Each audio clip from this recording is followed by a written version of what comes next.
Durante años el mercado central fue descrito como un lugar de vida, de intercambio y de ruido, pero nunca como lo que realmente era cuando cerraban las persianas metálicas y la ciudad se retiraba a dormir, una fábrica constante de residuos que nadie quería reclamar como propios.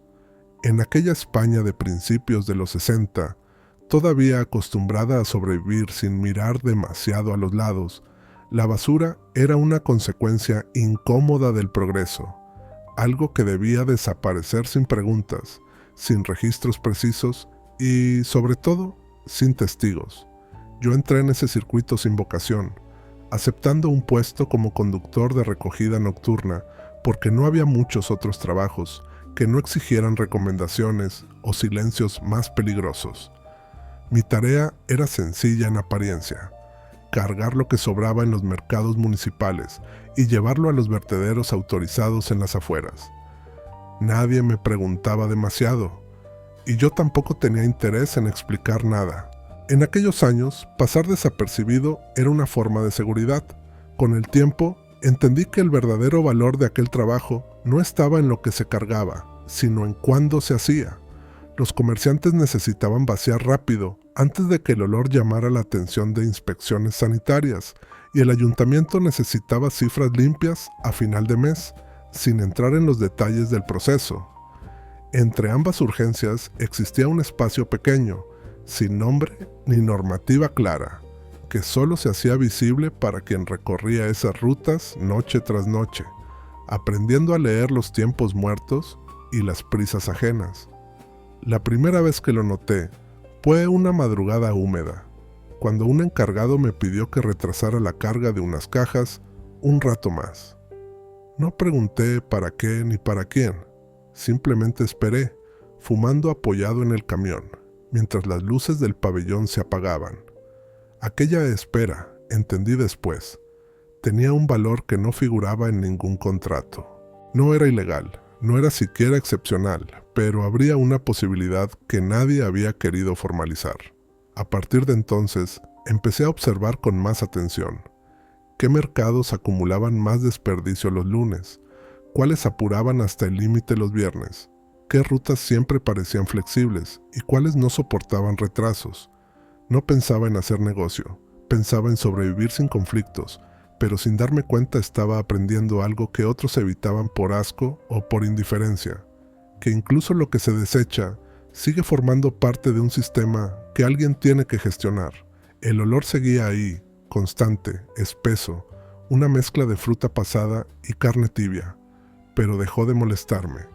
Uno se acostumbra cuando comprende que detrás de lo desagradable hay un orden oculto. Yo seguía llegando a casa cansado, con la ropa impregnada, pero había empezado a intuir que estaba pisando un terreno que nadie vigilaba de cerca, precisamente porque nadie quería reconocerlo como propio. Con los meses descubrí que las rutas oficiales eran solo una sugerencia. En los papeles figuraban trayectos fijos y horarios estrictos, pero en la práctica todo dependía del calor de la noche, del volumen real de mercancía echada a perder y del humor de quienes querían cerrar rápido. Yo conducía siguiendo esas variables, no el plano, y cuanto más lo hacía, más claro resultaba que nadie tenía una visión completa del recorrido real. Los otros conductores cumplían sin más, descargaban rápido y volvían a casa. Yo me quedaba unos minutos extra en cada parada, escuchando conversaciones sueltas, aprendiendo quién necesitaba que las cosas desaparecieran con urgencia y quién podía esperar. Esa información no valía dinero aún, pero generaba confianza, y la confianza es una moneda silenciosa. Empezaron los pequeños ajustes: adelantar una recogida, retrasar otra, reorganizar la carga. Nada que pudiera denunciarse con facilidad, nada que pareciera una irregularidad clara. Yo no revendía mercancía ni movía nada por mi cuenta. Solo gestionaba el intervalo entre el cierre del mercado y la llegada al vertedero, un espacio que nadie controlaba porque nadie quería asumirlo. El dinero apareció de forma indirecta: descuentos, reparaciones pagadas, préstamos sin interés, contratos secundarios perfectamente legales. No lo vi como corrupción, sino como una consecuencia natural de hacer bien un trabajo que otros no querían entender. Más importante aún fue darme cuenta de que algunos mercados empezaban a depender de esa flexibilidad y que esa dependencia me colocaba en una posición que no figuraba en ningún organigrama. Las inspecciones eran raras y previsibles. Aprendí a anticiparlas, a aparentar normalidad cuando tocaba. En una de ellas, mientras un funcionario pasaba páginas sin interés, comprendí que el sistema solo veía lo que estaba diseñado para ver. Las rutas reales, los tiempos muertos y las decisiones tomadas a oscuras quedaban fuera de su campo de visión. Sin darme cuenta, había dejado de ser solo un conductor. Era el único que entendía cómo fluía de verdad lo que la ciudad no quería mirar. El cambio llegó cuando me pidieron reorganizar toda una semana de recogidas para evitar sanciones sanitarias. Ya no hablaban de horarios, hablaban de orden, de hacer desaparecer problemas antes de que se volvieran visibles.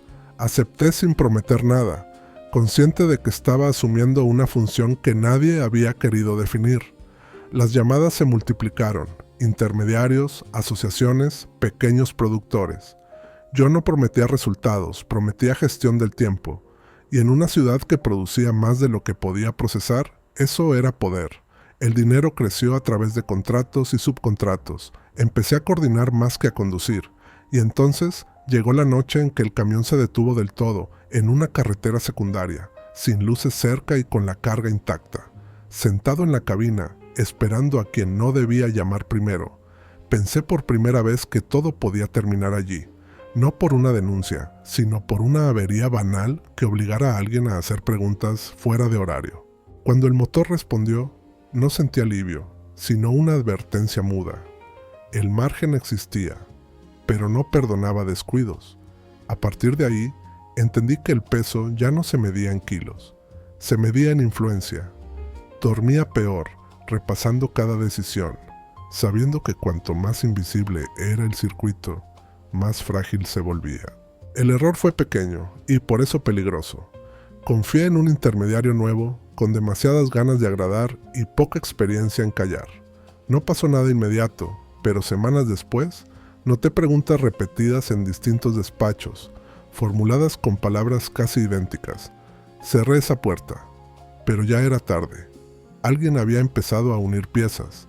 La huelga parcial y el calor hicieron visible lo que siempre había sido nocturno. La basura apareció de día. Me llamaron a reuniones sin acusaciones claras, hablando de coordinación y transparencia. Respondí con datos correctos que no mentían, pero tampoco explicaban todo. Una madrugada vi luces azules detrás del camión. No me detuvieron. Fue suficiente. Entendí que la ciudad había empezado a mirar hacia abajo. Opté por retirarme del centro de la red, fragmentar responsabilidades, delegar. No huí, simplemente dejé de ser imprescindible. El sistema reaccionó reformándose, cerrando el hueco sin nombrarlo. No hubo final oficial, solo un día en que ya no era necesario levantarme de madrugada. Los mercados funcionaban sin mí, más rígidos, pero suficientes. El dinero, bien distribuido y lejos del origen, seguía creciendo con una lógica tranquila. Hubo un momento, revisando cuentas, en que entendí la magnitud real de lo acumulado, no en cifras, sino en comparaciones incómodas. Con ese dinero, habría podido comprar calles enteras, financiar servicios públicos durante años o volver irrelevante cualquier multa imaginable. No sentí orgullo, sino cautela. Tener más de lo razonable deja de ser ventaja y se convierte en riesgo. Nunca me pidieron cuentas. El sistema prefirió corregirse y seguir adelante. Yo acepté el cierre sin dramatismo. Había sido posible solo una vez, porque coincidieron un tiempo, una necesidad y una falta de atención que no volverían a alinearse. El precio fue entender que la riqueza también huele y que ese olor no se va nunca del todo.